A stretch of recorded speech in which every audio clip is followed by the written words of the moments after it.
Mungkin teman-teman dari Kementerian Pendidikan dan Kebudayaan dan Teknologi, izin saya menyampaikan beberapa, tadi sudah disampaikan juga lebih detail malahan oleh Adika. Mungkin ada beberapa tentang bisnis proses dari P3K Guru ini juga yang mungkin saya bisa sampaikan.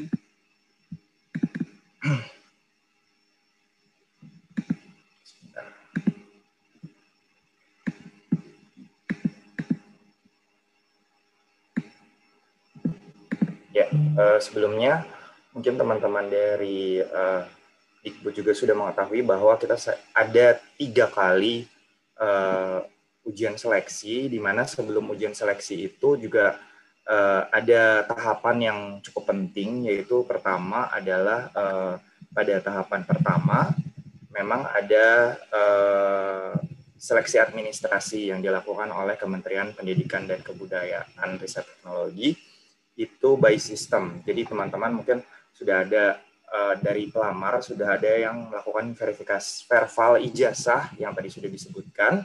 Nah, nanti juga untuk yang sudah di verbal, itu akan dilakukan verifikasi by system untuk menjadi lulus seleksi administrasinya. Karena memang di sini dilihat bahwa seleksi administrasinya membandingkan ijazah dan juga dokumen-dokumen lainnya, yang sebenarnya dokumen lainnya sebagai pelengkap. Tetapi untuk verifikasi yang manual itu juga ada, khususnya pada peserta disabilitas.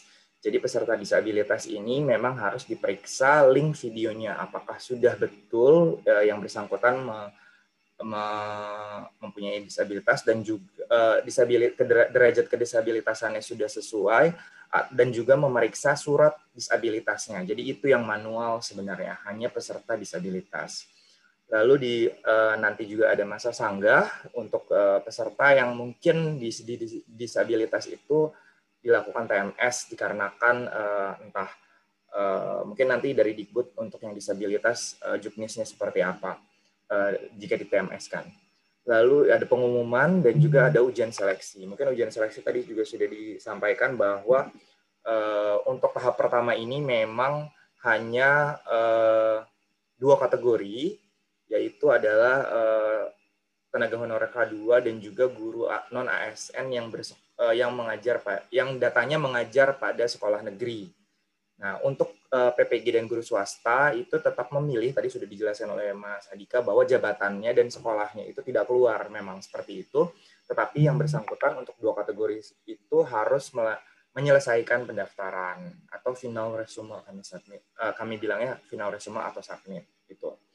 Nah, nanti untuk 2 kategori yang pertama tenaga honorer K2 dan guru non ASN yang terdaftar Dapodik dan mengajar pada sekolah negeri akan melakukan ujian seleksi, nanti akan keluar hasilnya. Nah, ini mungkin sesuai dengan nanti akan ada passing grade ya.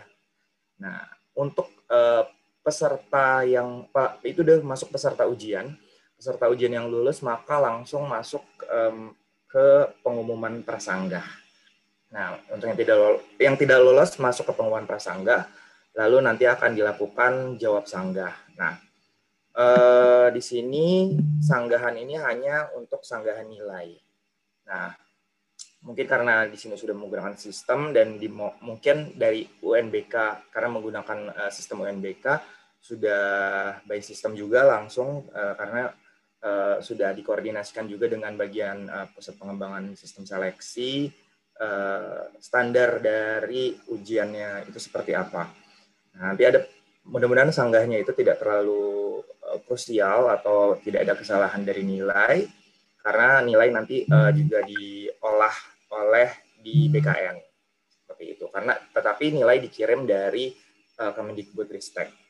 Setelah masa sanggah ada pengumuman pasca sanggah ini sudah final, maka orang-orang yang tidak lulus tidak masuk dalam passing grade atau tidak lolos yang kategori 1-2 akan melakukan pemilihan formasi pada formasi yang belum terpenuhi. Ditambah juga untuk lulusan PPG dan guru swasta. Jadi nanti kategori 1 dan kategori 2 yang tidak lolos passing grade itu nanti akan juga ikut pada pemilihan formasi kembali yang nomor 1. Yang pertama kali, pemilihan formasi kembali 1. Di mana semua kategori itu memilih ulang formasi dari formasi yang belum terpenuhi pada tahap pertama. Lalu masuk lagi, diikuti lagi seperti tahap 1. Nah, pada saat ini juga nanti pas pengumuman pasca sanggah nanti akan ada pemilihan formasi bagi yang tidak lolos lagi. Nah, itu akan dicari, tapi pada yang ketiga ini sudah lintas instansi. Jadi kalau yang 1 dan 2 hanya di dalam Pemdanya saja, tapi untuk yang tahap 3 ini adalah yang lintas instansi. Begitu juga untuk instansi Pemda yang tidak membuka pendaftaran, maka peserta dari tahap 1 dan tahap 2 ini hanya bisa memilih pada tahap 3. Mungkin itu yang bisa saya jelaskan. Lalu lanjut sampai ke proses pengusulan NIP. Itu sama dengan tahap 1 dan tahap 2. Ya, ini tadi maksudnya adalah kategori 1, 2, dan 3 yang kami sadur dari Permenpan seperti ini. Ketiga guru. Ini mungkin garis besar, gambaran besar ya dari sisi pengolahan seleksi calon ASN, tetapi ini baru gambaran besarnya karena perbedaannya nanti ada di ujian seleksinya. Untuk CPNS itu ada SKD dan SKB.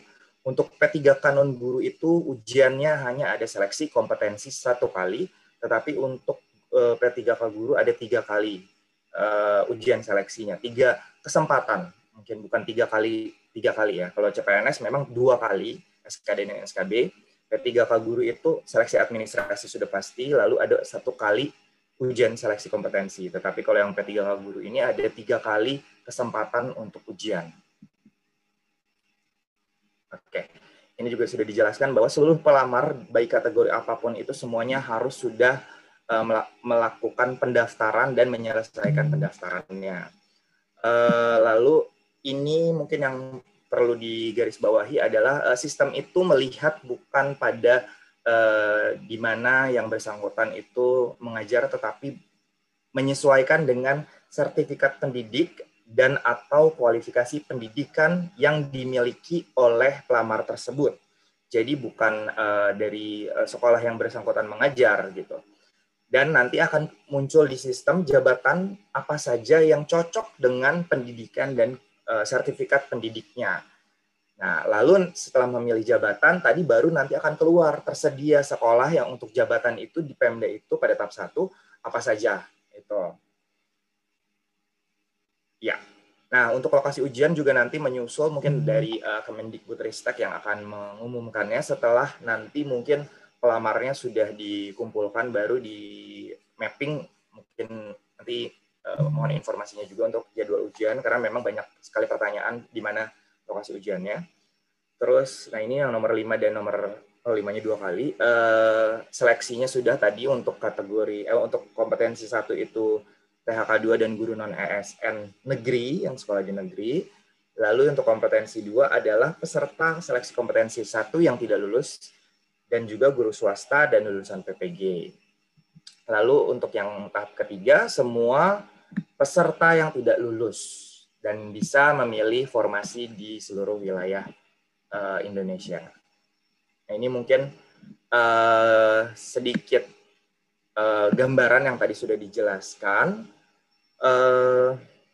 Yang paling penting mungkin adalah yang nomor 10 ya, pelamar poin A yang lolos dapat mengikuti ujian. Jadi memang hanya yang lolos seleksi administrasi.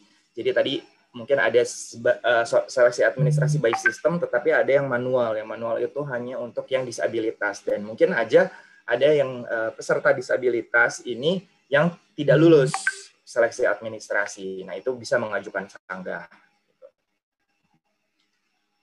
Ya, sanggah juga dilakukan, sanggah administrasi itu hanya untuk yang disabilitas. Nah, ini yang nomor 13 adalah sanggah setelah ujian seleksi. Jadi mungkin akan menyanggah nilai yang sudah diumumkan seperti itu. Ini seleksi kompetensi pertama. Untuk nanti mungkin sesuai Permenpan, panitia penyelenggara seleksi itu mengumumkan hasil akhir seleksi Pascasanggah. Nah, di sini mungkin Kemendikbudristek yang mengumumkan nanti diberikan kepada Pemda masing-masing, tetapi pengolahannya memang di BKN. Pengolahan hasil akhir, memang nanti kita akan koordinasikan lagi untuk nilai yang muncul langsung pada ujian itu di pihak Kemendikbud, tetapi nanti hasil akhir diberikan ke kami, lalu nanti dilakukan penandatanganan oleh Ketua Panselnas dan diberikan kepada Kemendikbud, karena memang biasanya alurnya adalah kita memberikan kepada instansi dulu kalau CPNS. Nah, di sini karena panitia penyelenggara seleksinya adalah Dikbud, kami berikan seluruhnya yang sudah ditandatangani ke Dikbud, nanti Dikbud akan menyerahkan kepada instansi masing-masing. Dan seleksi kompetensi 2 juga tadi sudah dijelaskan. Di sini juga panitia penyelenggara seleksi itu wajib mengumumkan peserta yang mengikuti ujian, karena memang tadi jadwal ujian ini diserahkan kepada Kemendikbudristek, nanti akan diumumkan ujiannya kapan dan lokasi ujiannya di mana. Gitu. Untuk seleksi kompetensi 2 ini hampir sama seperti seleksi kompetensi pertama, yang berbeda adalah pesertanya saja, hanya tambahannya adalah lulusan PPG dan guru swasta yang ikut ujian. Dan juga di seleksi ketiga ini sama, tetapi nanti bisa memilih lokasi penempatan atau sekolah di seluruh wilayah Indonesia. Mungkin itu Bapak Ibu yang bisa saya sampaikan. Terima kasih sebelumnya.